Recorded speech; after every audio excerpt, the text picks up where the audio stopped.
Proclamação do Evangelho de Jesus Cristo, segundo Mateus. Glória a vós, Senhor. Naquele tempo, vendo Jesus as multidões, subiu ao monte e sentou-se. Os discípulos aproximaram-se e Jesus começou a ensiná-los. Bem-aventurados os pobres em espírito, porque deles é o reino dos céus. Bem-aventurados os aflitos, porque serão consolados. Bem-aventurados os mansos, porque possuirão a terra. Bem-aventurados os que têm fome e sede de justiça, porque serão saciados. Bem-aventurados os misericordiosos, porque alcançarão misericórdia. Bem-aventurados os puros de coração, porque verão a Deus. Bem-aventurados os que promovem a paz, porque serão chamados filhos de Deus. Bem-aventurados os que são perseguidos por causa da justiça, porque deles é o reino dos céus. Bem-aventurados sois vós, quando vos injuriarem e perseguirem, e mentindo, disserem todo tipo de mal contra vós, por causa de mim. Alegrai-vos e exultai, porque será grande vossa recompensa nos céus. Palavra da salvação. Glória a vós, Senhor. Podemos sentar.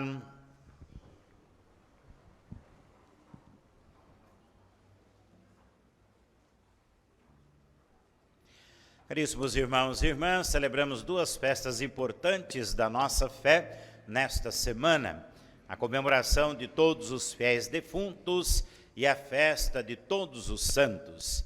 A festa de todos os santos, pela sua importância no Brasil, é sempre transferida para o domingo. Na comemoração de todos os fiéis defuntos, temos um grande propósito de fé: a memória. A primeira memória é não deixar esquecer as pessoas queridas e amadas que passaram pela nossa vida, que não estão mais junto de nós, porque também passaram pela morte. E isto implica na segunda memória: se elas não estão mais junto de nós, onde é que elas estão? E o livro da sabedoria diz que as almas dos justos estão nas mãos de Deus. Não tem melhor lugar no mundo, na existência humana, do que as mãos e o coração de Deus. Se estamos com saudade, lembrando daqueles que partiram, é porque agora eles estão em Deus. E isso implica na terceira memória: para que os que partiram estivessem em Deus, foi preciso o sacrifício de Cristo na cruz. Ele, sendo homem, morreu por nós. Ele, sendo Deus, nos deu seu Espírito, para com ele ressuscitarmos. Celebrarmos todos os fiéis defuntos é fazer memória de quem nós amávamos, é fazer memória de que eles estão no céu, e é fazer memória do sacrifício de Cristo, que pelo batismo nos dá o Espírito Santo, para com ele ressuscitarmos para a vida eterna. E é claro que para chegar ao céu é preciso um caminho que tem grandes implicações na nossa vida. Um caminho que faz com que a nossa vida se santifique. E a festa de todos os santos tem o propósito de nos apresentar e nos convidar este caminho de santificação. Os primeiros e os reconhecidos santos são aqueles que a igreja escolheu, porque neles a fé foi vivida plenamente, porque neles se constatou, se pôde ver sinais de santidade, porque eles fizeram um pouco a mais de si por causa do próximo e por causa do reino de Deus. Estes são os canonizados, mas junto deles, a primeira leitura da carta de João diz que, do Apocalipse de João, diz que existe uma multidão de homens e mulheres que chegaram ao céu. Olhando para os santos e santas que a igreja reconhece, nós também queremos olhar para os anônimos, homens e mulheres que também se santificaram e também estão no céu. Qual é o caminho, Padre, então, para a gente, com o exemplo dos santos, como os anônimos, santificar a nossa vida e chegar ao céu? O caminho é o caminho das bem-aventuranças, porque o caminho de santidade não é um caminho em que tudo é fácil, não é um caminho onde não se é exigido nada de nós. O caminho de santidade é o caminho de sacrifício, é um caminho de renúncia, de entrega, de dedicação. Então, Jesus apresenta as bem-aventuranças. Quais são os primeiros a entrar no caminho da santidade? Os pobres em espíritos, os aflitos, os mansos, os que têm fome e sede de justiça, são aqueles que precisam urgente santificar as suas vidas. Depois continua Jesus, os misericordiosos, os puros de coração, os que promovem a paz, os que são perseguidos por causa da justiça. Estes são aqueles que já estão no serviço do reino, que já estão se dedicando à prática da caridade, da justiça, da verdade. Depois, ainda Jesus lembra de todos que são perseguidos.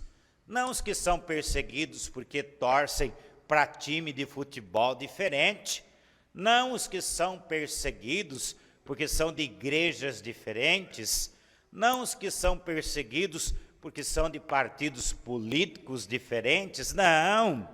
Os que são perseguidos por causa de Jesus, por causa do Evangelho, porque ali não se confunde aquilo que Deus sempre tem e sempre vai ter para a humanidade, o propósito de salvar, libertar e santificar as nossas vidas. Os perseguidos por causa de Jesus alcançarão a sua recompensa no céu. O céu que já era para a gente estar vivendo na terra, um céu que já poderia acontecer se todos já estivessem no caminho da santidade. Mas enquanto homens e mulheres de mansidão, de puros de coração, de pureza de coração, de humildade, estão insistindo para que o reino aconteça, tantos outros se afastaram da fé, rejeitam o evangelho de Jesus, não permitem que o reino aconteça. Então Paulo diz na segunda leitura que Deus fez a sua parte, Ele nos deu um presente, a sua graça, o seu Espírito, somos seus filhos e filhas, mas isso se manifesta quando Jesus se manifesta. Se Jesus não pode se manifestar, a santidade não se manifesta. Se Jesus não pode se manifestar, nós não vamos ser semelhantes a Ele. Então nós temos um tempo para que a nossa vida se santifique. Ninguém diz, vou ser santo, e amanhã já está santinho e santinha. Ninguém diz, vou nascer, fazer tudo direitinho, porque um dia eu quero ser santo e santa. Não, mas nós temos um propósito, um convite, para que do dia que nós nascemos, ao dia de nos encontrarmos definitivamente com Deus, a nossa vida possa ir se santificando. Quando amamos, perdoamos, quando cuidamos uns dos outros, quando vivemos a nossa fé de forma consciente e com compromisso.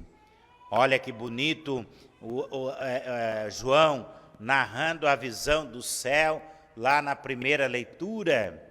diante do Cordeiro. Quem que é o Cordeiro? Jesus Cristo. O que João Batista disse para Jesus? Eis o Cordeiro de Deus que tira o pecado do mundo. Quem é que está diante de Jesus?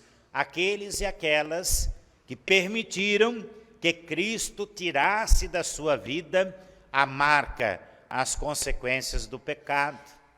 Então, também lutar contra o pecado é convite para a santificação. Mas tem gente que chegou lá, padre, ao céu, sim.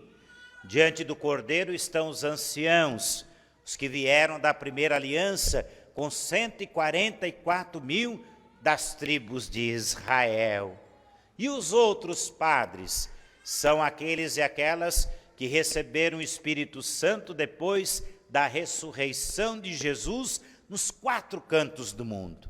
É gente de toda raça, tribo, língua, nação, uma multidão que ninguém pode contar. Não são poucos os santos e santas que chegam até Deus. E eles chegam preparados para a festa, chegam com vestes brancas. Quem aqui já foi a um batizado? Levanta a mão. Qual é a cor da roupinha da criança ou da pessoa que vai ser batizada? Branca. É aquela veste branca que vai entrar no céu? Não, é um símbolo. Porque a veste branca é dada pelo Espírito Santo, que nos reveste de uma vida nova. E então eles estão de veste branca diante do Cordeiro. E aí João diz, como é que essa gente chegou aqui? Da onde veio todo mundo? E aí o caminho de santidade, que é muito exigente. Eles respondem a João, estes são os que vieram da grande tribulação. Os santos e santas passaram por muitas provações, por muitas dificuldades, fizeram muitos sacrifícios, como eu disse, muita renúncia, lavaram as vestes brancas no sangue do Cordeiro, uniram suas vidas ao sacrifício de Cristo, uniram suas vidas ao sacrifício da Eucaristia, e agora então unem suas vidas ao banquete na eternidade. Padre, quanta coisa, o senhor falou tanto que eu nem lembro o começo, como é que eu vou fazer para santificar a minha vida? O Salmo 23 traz um resuminho para nós, e é uma canção antiga que todos nós sabemos. Senhor, quem entrará no santuário para te louvar? E qual é a resposta? Quem tem as mãos limpas e o coração puro. Então o Salmo diz, é assim a geração dos que procuram o Senhor. Primeiro, reconhecer que Deus é absoluto, é o Senhor de toda a terra e tudo que existe nela, é o Senhor do mundo inteiro, de todos os seres que o povoam, é Ele que mantém o equilíbrio do mar e das águas. Depois a segunda estrofe do Salmo diz, a casa de Deus é para quem tem mãos puras e inocente coração. Como é bonito ver um homem, uma mulher, uma criança, um jovem, um adulto, um idoso, que ainda tem pureza de coração, que suas mãos só fizeram coisas boas. Para isso acontecer, diz o Salmo, a nossa mente tem que se afastar do crime, das coisas ruins, de todo tipo de mal. E sozinho a gente consegue a terceira estrofe do Salmo. Assim, se a gente se esforçar, o Senhor nos abençoa. Assim, se a gente se esforçar, o Senhor nos dá recompensa.